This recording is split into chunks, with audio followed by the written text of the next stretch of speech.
Hai anak-anak, di video kali ini kita akan belajar latihan soal pendidikan Pancasila kelas 4 bab 2 kurikulum merdeka. Pada video sebelumnya kita sudah belajar tentang latihan soal bab 1, yang ini adalah bab 2. Kita langsung aja yuk belajarnya. Nomor 1. Norma sangat penting dalam kehidupan di masyarakat. Salah satu fungsi dari norma yaitu titik-titik. A. Membebaskan masyarakat bertindak. B. Masyarakat akan sewenang-wenang. C. Menciptakan kehidupan yang aman. D. Memunculkan perselisihan antar warga. Nah, anak-anak, tujuan norma itu adalah untuk mengatur ketertiban masyarakat. Tentu saja dapat menciptakan kehidupan yang aman. Jadi jawabannya adalah C. Nomor 2. Berikut ini salah satu contoh aturan tertulis yaitu titik-titik. A. Melayat tetangga yang meninggal. B. Menyapa teman ketika bertemu. C. Membantu tetangga yang kesusahan. D. Menjaga kebersihan lingkungan. Nah, anak-anak, contoh aturan tertulis itu adalah yang paling tepat jawabannya D. Menjaga kebersihan lingkungan ini biasanya ada aturan tertulisnya. Kalau yang A, B, dan C itu bukan aturan tertulis. Jadi jawabannya adalah D. Nomor 3. Sanksi yang diterima oleh pelanggar norma hukum yaitu titik-titik. A. Dikucilkan masyarakat. B. Denda dan hukuman penjara. C. Merasa bersalah. D. Mendapatkan dosa. Anak-anak perlu ingat, norma hukum itu norma yang dibuat oleh lembaga pemerintah. Nah, sanksi yang diterima jika seseorang melanggar norma hukum itu adalah berupa denda atau penjara. Jadi jawabannya adalah B. Nah, untuk yang A, dikucilkan masyarakat itu adalah biasanya pelanggar norma kesopanan. Kemudian yang C, merasa bersalah itu adalah pelanggar norma kesusilaan.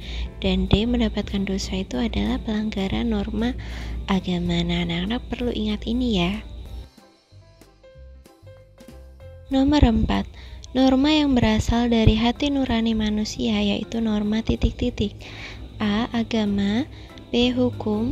C. Kesusilaan. D. Kesopanan. Kita bahas satu persatu. Yang A, norma agama itu berasal dari Tuhan.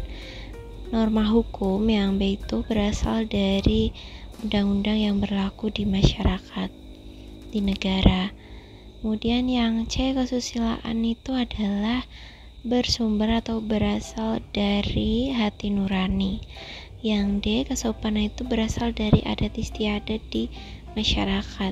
Jadi di sini pertanyaannya adalah yang berasal dari hati nurani. Jawabannya adalah C, kesusilaan. Nomor 5, anak-anak perhatikan dulu gambarnya. Di samping ini ada 4 gambar. Nah, pertanyaannya, salah satu contoh aturan tidak tertulis ditunjukkan oleh gambar nomor berapa? Aturan tidak tertulis. Nah, ini yang gambar nomor 1 menggunakan helm, itu aturan tertulis. Nomor 2, menyeberang jalan, memperhatikan lampu, itu juga aturan tertulis. Nomor 3, membuang sampah pada tempatnya, juga aturan yang tertulis. Nomor 4, menjenguk teman, itu aturan tidak tertulis. Tapi kita bisa melakukannya dan sudah menjadi adat istiadat di masyarakat. Jadi jawabannya adalah D, yang keempat. Jadi meskipun menjenguk orang sakit itu tidak tertulis, tapi kita harus melakukannya karena ini adalah hal yang baik. Seperti itu anak-anak. Nomor 6. Berikut ini yang merupakan hak seorang anak di rumah yaitu titik-titik. A. Dibentak orang tua. B. Disayang orang tua. C. Membantu orang tua. D. Menghormati orang tua. Anak-anak perlu ingat dulu hak itu apa, kewajiban itu apa.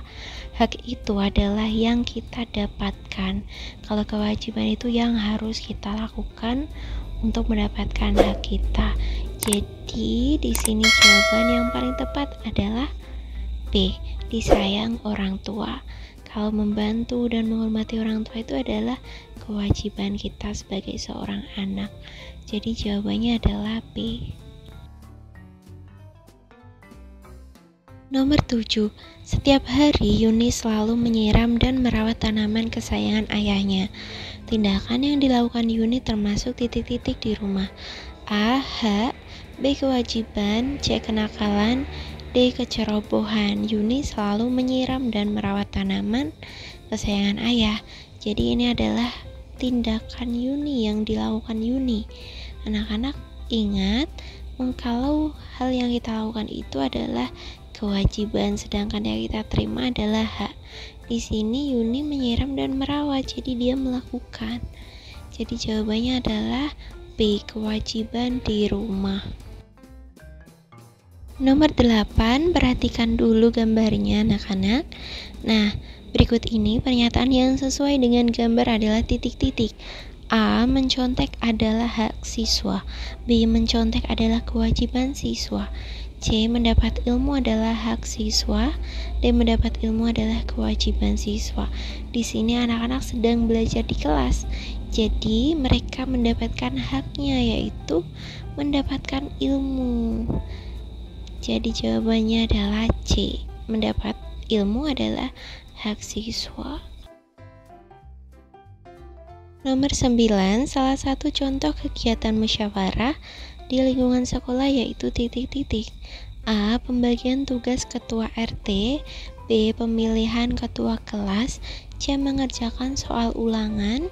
D. Pembagian jadwal siskamling.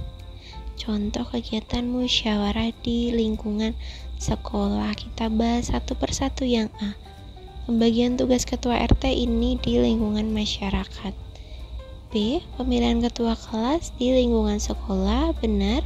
C. Mengerjakan soal ulangan, ini bukan musyawarah. D. Pembagian jadwal siskamling, ini di lingkungan masyarakat. Jadi jawaban yang paling benar adalah B. Pemilihan ketua kelas. Nomor 10.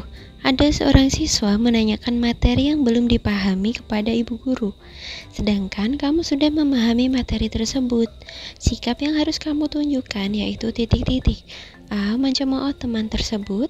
B. Menghargai teman yang bertanya. C. Mengabaikan pertanyaan tersebut.